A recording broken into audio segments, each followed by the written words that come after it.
story after story after story. And I literally felt like I was getting slapped in the face with like stories. And I turned to my mom and I'm like, I will never miss a day of this product because of what I found out about it. And so Tanner, our favorite dancing scientist, is back to talk about age-lock meta. You guys, welcome to the stage, Tanner Gibb.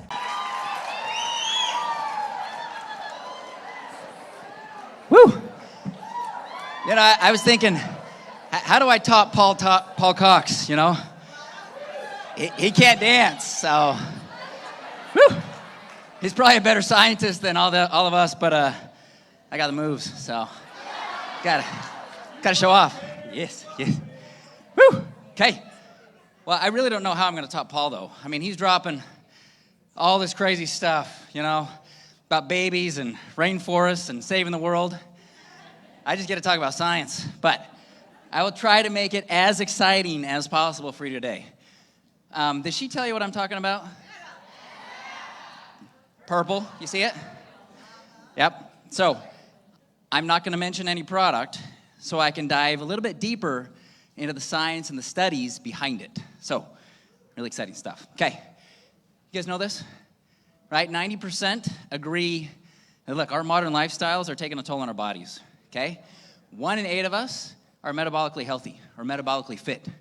That means 7 in 8, or about 88% of us, look around the room, 88% of you are not metabolically fit, okay? So we need to do something about that. So what is metabolic health? I want you to expand the way you think about metabolic health and metabolic chemistry. It's not just about how fast or slow your metabolism is. A lot of people think about this. They're like, oh, well, I just want to be skinny on the outside. Well, are you skinny on the inside, right? We have all of these metabolic markers in the body, like glucose and insulin and cholesterol, that play a huge role in our health, in our wellness, in our energy, in so many aspects in the way that we live. A good example of this is glucose. Think about your breakfast that you had this morning. Did it spike your glucose? Yeah? How many of you loaded up on a bunch of juice and sugar? Bagels, a bunch of starch, wonderful stuff. You know, we get this for breakfast, for lunch, and for dinner. And do you know what's happening? Let's forget the slide here for a second, right? Glucose spikes in your blood sugar, right? And that causes immediate aging in the body. It causes what's called glycation. Glycation is where the sugar sticks to proteins, and it creates a stickiness factor, right? That's gonna help, well, that's gonna do a lot of bad for us. It's gonna damage your blood vessels.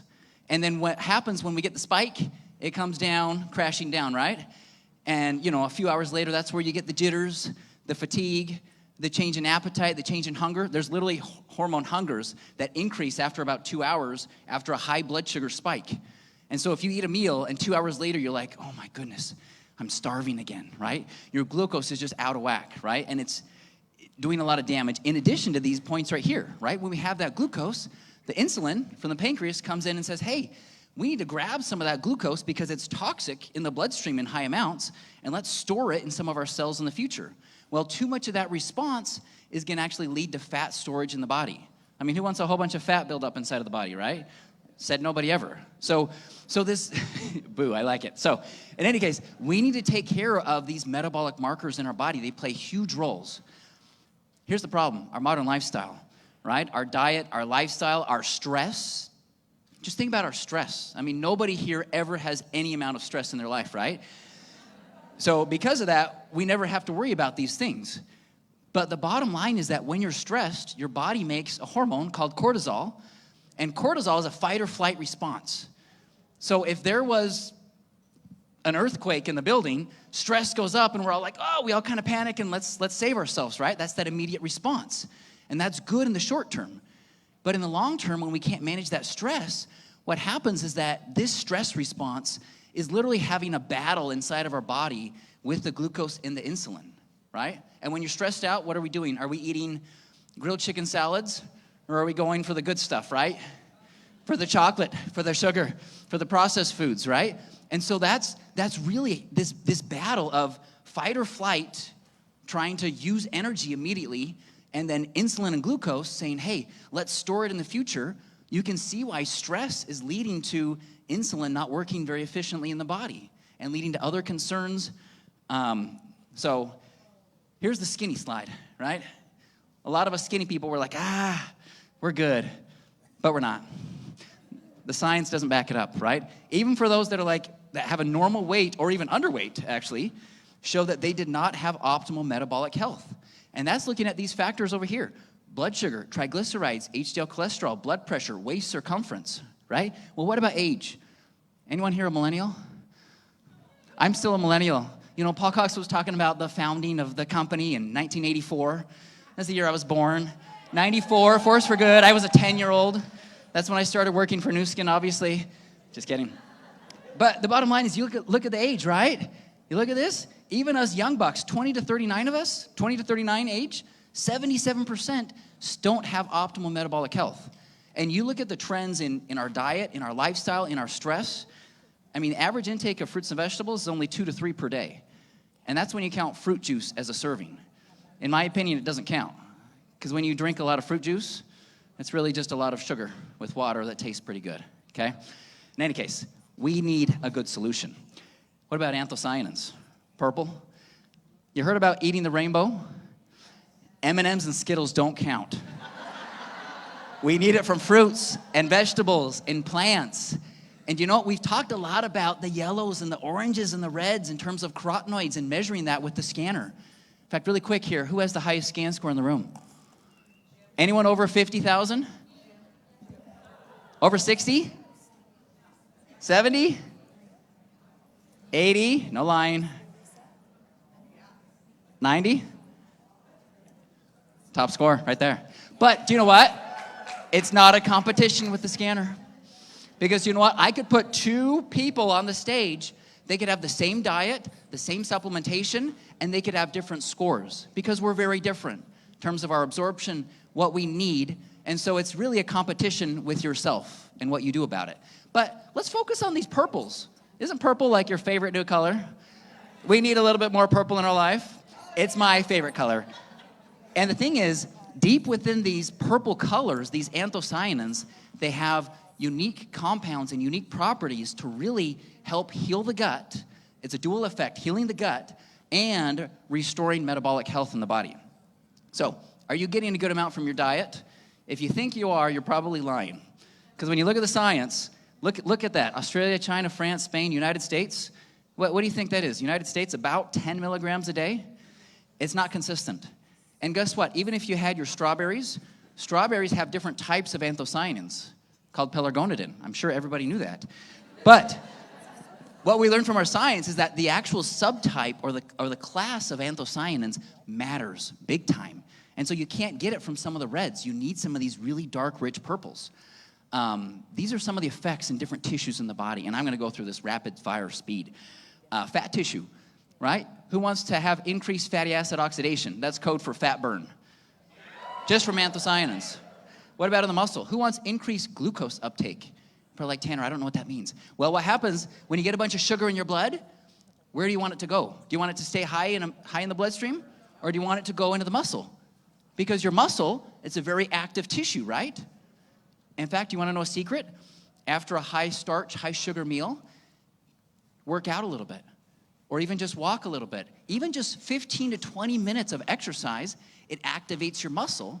And your muscle is that dynamic tissue that says, hey, I'm going to take that glucose out of the bloodstream and use it as a source of energy. Same thing with anthocyanins, right? You get that increased glucose uptake into the muscle, into that dynamic tissue. What about the pancreas? Who knows what beta cells are? I do.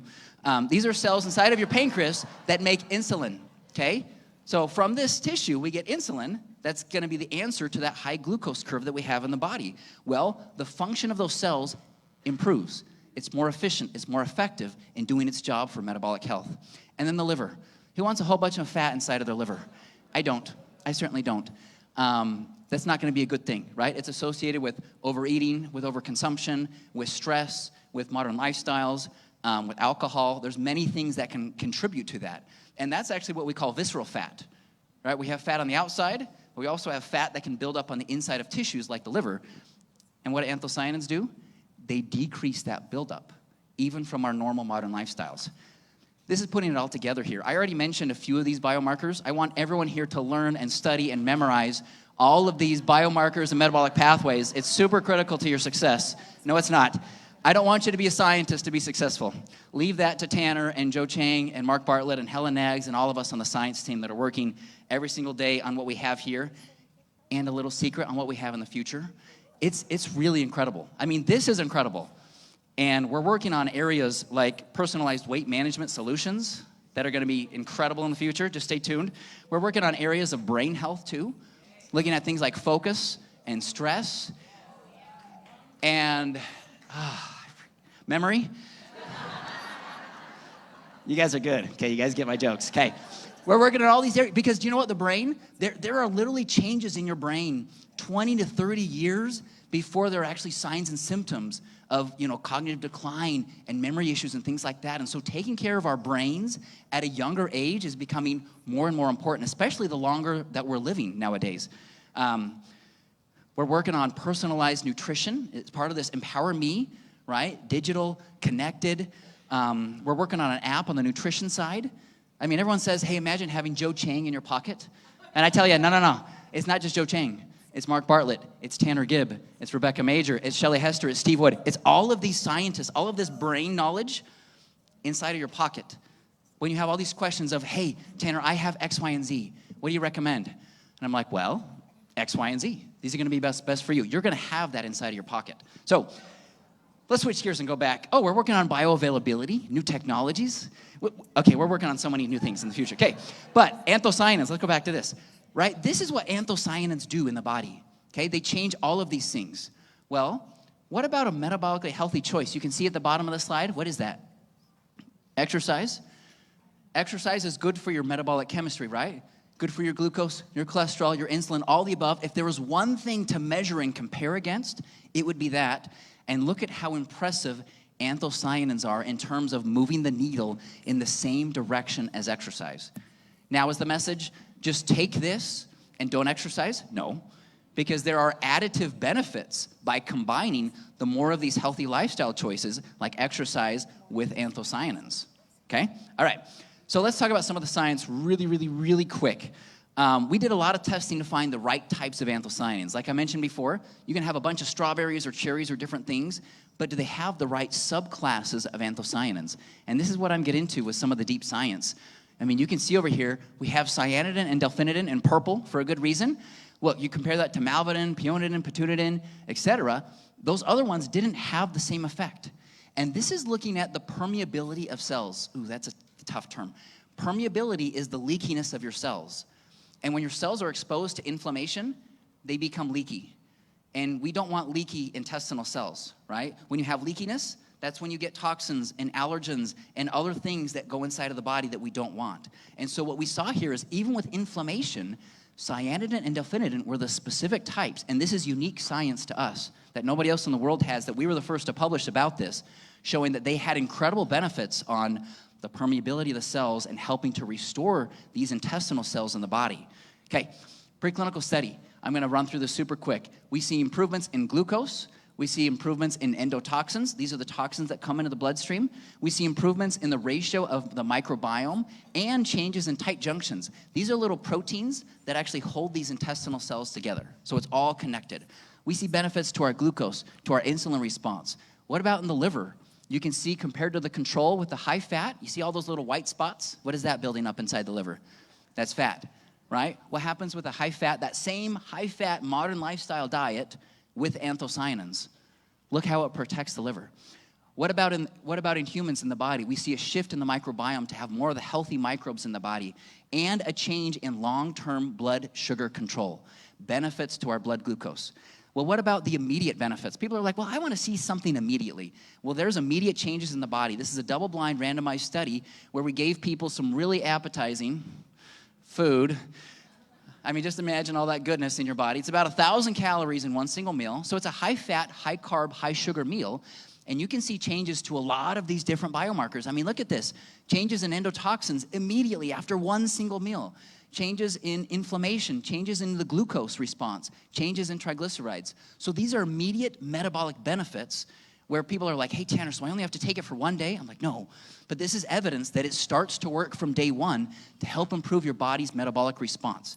So in the end, it's about healing the gut, right? We begin in the gut with the microbiome, with the tight junctions with his intestinal cells, and the result of healing the gut is we have improved and better metabolic health. And that's going to translate to a lot of things for a lot of different people. It's going to be better energy. It's going to be feeling better. It's going to be a better inflammatory response. It's going to be better immunity and feeling good about your body, right? All of these things are all connected. So, look, I have 2 seconds left, and I finished right on time. Thank you very much.